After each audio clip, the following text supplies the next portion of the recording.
Cimoooooooo. What's going on, guys? Do you want to like do the honors on this one?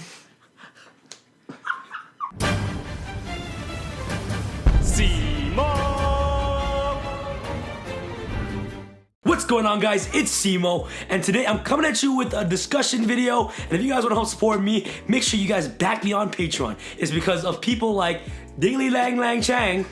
You guys are the reason why this channel is up and running. Diggly Lang Lang Lang. Alright, what's going on, guys? So it's Cimo here with a very special guest, the one, the only, TeamSamuraiX1, all the way from Toronto, coming at you. What's going on? Live. What's going on, guys? Yeah, so we decided we'd do a little bit of a collab since Sam is in town for the UDS taking place this upcoming weekend. And we thought we'd get a little bit sentimental. We'd, What? Sentimental? What do you mean? Sentimental. We're gonna be talking about our favorite Yu-Gi-Oh cards of all time. And we want you guys to share down in the comment section what your guys' favorite Yu-Gi-Oh cards are and why. And I think this is gonna be a bit of a fun video, don't you? Alright, yo, bro, as long as I have fun, I'm good. I just want to have fun, and as long as I get to talk to you guys about my favorite cards, that's all I care about. Alright, so why don't you kick us off? What's one of your favorites? So actually, when I first began Yu-Gi-Oh, it was in Thailand, because you guys all know I'm from Thailand, and my first ever structure deck, I think it was starter deck. It was starter deck Kaiba. That starter deck was crazy, and in Thailand, like back then, I didn't know if those cards were kind of fake, because they sell Yu-Gi-Oh cards in tins, like the deck boxes were like tin cans. That's weird, right? Yeah. But like they were really expensive in Thailand, so I bought that, and that was my first like starter deck. It was starter deck Kaiba. Yeah. So like essentially my favorite monster is like Blue Eyes White Dragon. So like, but this card is kind of like more of a sentimental value for me, because each time I see Blue Eyes, I get so excited because I'm like, yo, this is like the first card that actually got me into the game Yu-Gi-Oh. And I know that I'm pretty sure a lot of people can relate to this as well, because we all grew up watching the original Yu-Gi-Oh series. Like you got Dark Magician, you got Blue Eyes, you got Red Eyes, Dark Magician Girl. You can't argue that those four aren't they're iconic. They're the most iconic Yu-Gi-Oh monsters out there, right? Yeah. So, you know, 100%, mine has to be Blue Eyes. Ever since I was a little kid, that's my first card that I got. What about you? So one of mine is actually Jinzo, as a matter of fact. Not a lot of people get Jinzo. Jizno? Yes, Jinzo. Jizno. sorry. I'm joking, guys. Sorry, I just want to have fun. Jinzo. All right. Yeah. So I remember I had this fond memory that my dad brought home from work one day, like 4 packs of Pharaoh's Servant. That like I don't know, like if someone at his work was selling them or like what, but like he's just like, oh here, yeah, like I got these from a friend at work, and like these were the most busted packs ever because it was these were first ed, by the way. First ed Pharaoh Servants. First ed Pharaoh Servants. So there was a Call the Haunted. Okay. There was Ultra Call the Haunted. Okay. There was oh god, what was the other? There's another ultra rare. So like 2 ultras already, and you know back then it was even harder to pull ultras. Yeah. So I was just like, I think it was it might have been Chain Destruction. So no, I was thinking of the same thing. It might have been Chain Destruction. Yeah, I don't remember for sure, but yeah. But then the 3rd pack was like a rare, and then the 4th pack was a Jinzo, and I'm just like, I was just like mind blown because I was maybe crazy. 8 years old like when I got these packs, if that, and like I just remember like I was so happy, and that's just like Jinzo, especially back in the day, that card was just like that's like Denko Seka of 2005 basically. Just drop Jinzo, it's like it's over. No, like know? And the funniest thing about this story is that like your dad came home with random right, exactly. Who the hell does that? Yeah, like he knew like that I liked Yu-Gi-Oh, but like he didn't know anything about it. So yeah, I just thought that was like, you know, talk about like getting random packs and like pulling great, right? Honestly, you know what? You were lucky that your dad actually brought you home packs. When I was little, my mom didn't buy me anything. Well, that's usually what the case was. My mom doesn't buy me a single Yu-Gi-Oh card. They don't feed our addiction. They do not know. Seriously, like, I remember like my brother and I would play Yu-Gi-Oh, and like we'll get so serious that like we would fight on whoever like won the duel or not, and my mom like we would just fight, and then like my mom would actually get scissors and cut my cards. Like that's how serious it is. Like because like back in the day, like bro, when we're playing, cause like I only had one obelisk. Yeah. You know, like when it first like right. Like, when it first came out. No, the obelisk in the Shonen Jump. Oh, that one. The playable one. I think that's the first playable. Wasn't it in Millennium Collection? No, I think the first one that was printed was the Shonen Jump. Oh, was it that one? Okay. Right? Okay. So, yeah, so... Oh, that might have been just gimmick. So, like, I saved my money to go to, like, I don't know if you... Do you guys have Shoppers Drug Mart here?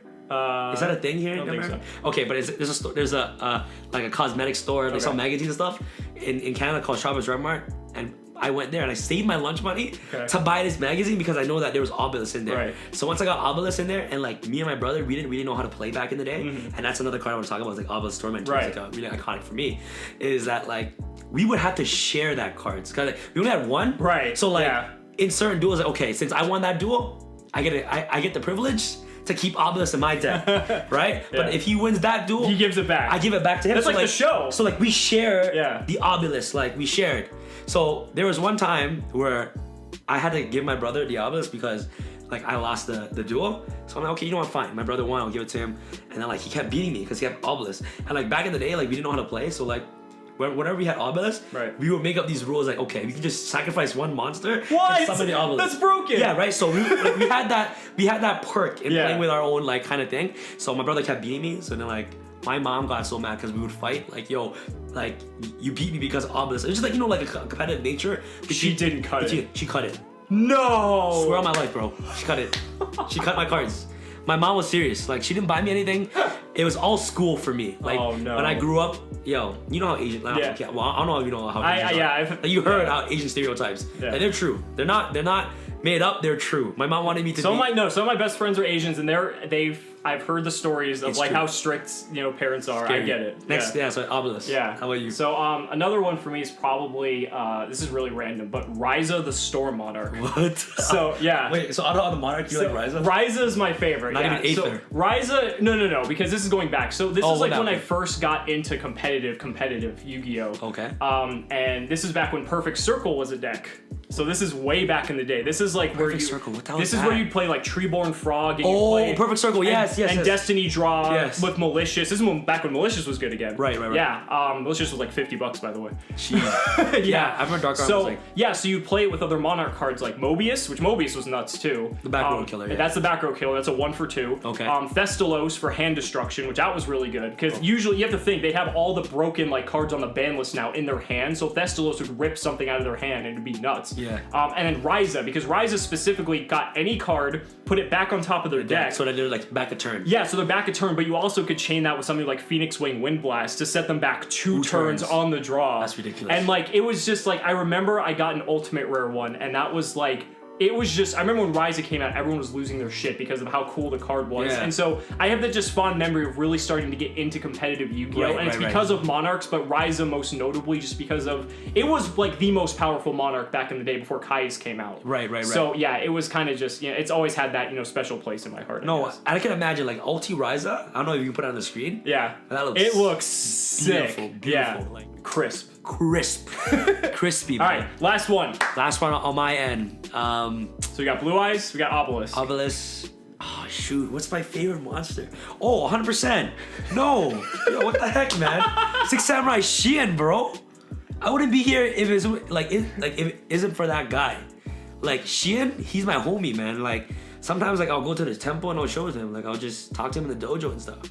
And like, we'll the Shien's dojo? Yeah, we'll be in the gateway. Like, we'll move we'll remove counters to buy like dumplings or something. Like, we'll have like no, it's Simo. You think I'm kidding? But I'm actually not kidding. Like, yeah. Is it evenly matched between you and him? But yeah, man, me and Shien, like, we go way back.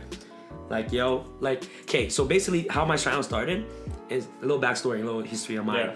Is that like I was little, I was like probably in grade like 8, going to grade 9. Sure. And like there's all these pro players like in my locals, and like I would just take out my flip phone camera and I just recorded them. I was like, oh, maybe I'll start a YouTube channel. And then like during that time, like I didn't really have enough money to play Six Samurais, so I played Black Wings, right? So I played Black Wings. Of course, that's like the budget player's dream. So I played Black Wings because like back in the day, like Gateway was like so expensive. Yeah. And like Shien was like $50 a piece or even more. I it was a lot. But it was a lot of money. Yeah. It was a lot of money, especially for like someone like our age. I was in grade 8. Right, grade 8, exactly. grade 9. Like that was like, I don't have that luxury of having that money. Right. So then like I played Black Wings, I kept scrubbing locals, and then one day, like I slowly just began to trade for my Six Samurai pieces. Cause I just love the idea of Six Samurai so much, cause like it's Six Sams, like that's my name, you know what I mean? And people don't call it like, yo, you playing six, like no one's gonna say, yo, you playing Six Samurais? It's like you play Six Sams. Like you playing Six Sams? So like Six Sams just kept into my mind, and I'm like, yo, that's my name. Yeah. So I'm gonna play Six Samurais, right? So that's how my channel began, cause Six Samurais, obviously TeamSamuraiX1, and then like, I think Shien came out of Storm right now. No, it wasn't. What pack was it? No. It was in 5Ds, I think. Like the 5D sets. What pack did it come out of from? See, like, wow, you're slacking. You don't know what pack. I don't even know where my boy came out from. But he came out of a pack, and I bought like 3 packs, and I pulled one. And that was in the perfect situation because Shin just got hit to 1. Yeah. And I'm like, yes, this is all I need. Just 1 Shin, right? And then like I just love saying the word negate so much. Because like back in the day, like the only thing that you would negate is like Phoenix Chain, right? Yeah. And like not like now like you can negate like million jillions cards, but like back in the day it was more slow pace. So like yeah, I think Shin was like the foundation of how I became like Team Samurai, you know? You embody Shien. I embodied him. Yeah. And like that's how my whole brand is all about, right? Yeah. And like those conversations, like, you know, with him and like in the dojo and stuff, and like, you know, removing counters to buy dumplings. Those are the good times, man. You think I'm kidding? But I know you're not. Like I'm like it's like really sentimental to my heart, man. Yeah. Sorry, man. Your turn, fine, bro. I talk too much. You're my favorite card of all time. Wait, let me guess. Okay. You might know it actually. Oh, wait, I know. Wait, let me guess. Trickstar Candido. No! I knew you were gonna troll me. Sorry, I'm just joking. No, I know. So my favorite card of all time is, that was good though. That was good. It is Breaker the Magical Warrior. Why? Why? So I want to know why. Breaker to me is like, I don't know, it kind of like just embodies everything Yu-Gi-Oh for me. It's like, if you look at Breaker's artwork, first of all, it has one of the greatest artworks in the game in my opinion. It kind of looks like it's really sick. It looks like Dark Magician though. It does, but like it's a mixture. But like the thing is, it's like when you look at Breaker, you know it's a Yu-Gi-Oh card. Like that art style embodies Yu-Gi-Oh. Right, it's like this very edgy, like dark looking like card, you know? And it's the artwork was so sick. The effect on the card was just incredible. I mean, back in the day, you have a 1600 that goes up to 1900, and you put it back to 16 to pop a spell or trap. That was broken. Breaker was limited at one point. For you guys who did, it was limited to one. That's how good that card was. I remember now. And so I remember because Breaker was in Magician's Force, and it was a very expensive card. How much is it? It was like 20 to 30 probably. Back in the day, that's a lot. Yeah, back in the day, it was a lot. Yeah, and I remember being a little kid, like I could not afford it because I'm a little kid. And so I remember someone one day actually just gave me one because they're just like, I know how much you love this card, and so they gave it to me. And so I still have that first ed. Seriously? Yeah, I still have that card to this day. Somewhere here, right? Yeah, it's somewhere amongst the piles. The pile of Yu-Gi-Oh cards I see in front of me. Yeah, so that's interesting. That's cool. Ultimately, and you know what? And that's like what's really interesting about having your own favorite Yu-Gi-Oh card is because every Yu-Gi-Oh card has a backstory. Like you know, like we grew up loving this game, and and obviously like it's a game that has changed us the way we we do things, or like the way we just look at like card games in general, right? It's just like everything affects everyone differently. It's like more than just the card. It's just more than just a card. It has every card has a backstory. Like for me with Obelisk, like it's just like sentimental value, me saving money. Yeah. And like you with Breaker is like, you know, that's like everyone is different, and hopefully like you guys have cards like this that resembles your childhood or anything like that. And if you do, like, we love to read it in the comments, man. Like let me know. I'm sure you guys have like some amazing stories like we did, and I know like sometimes like I've heard a story where they got a card from someone at locals, and that's the reason that they keep playing Yu-Gi-Oh to this day. Right. Yeah, and it's like it's a little action that can just set someone off on this path in life, and life's just funny that way. Yeah, you know? It's crazy. If it wasn't for YouTube, you and I never would have met. Yeah. So, you know. Boom. Thank you so much for joining me, my friend. No problem, man. No pleasure. Anytime. Be sure to check out TeamSamuraiX1, but you guys probably already know him. I'm new, man. I'm new. I tell them to subscribe. Like, I need like 100 subs. Okay. No, like I think we can get him to 100 subs. Yeah, get me to 100 subs, guys. Like, you guys know who I am, because I'm new. Like, I need to hop on Simo's channel because I need the subs. All right, guys.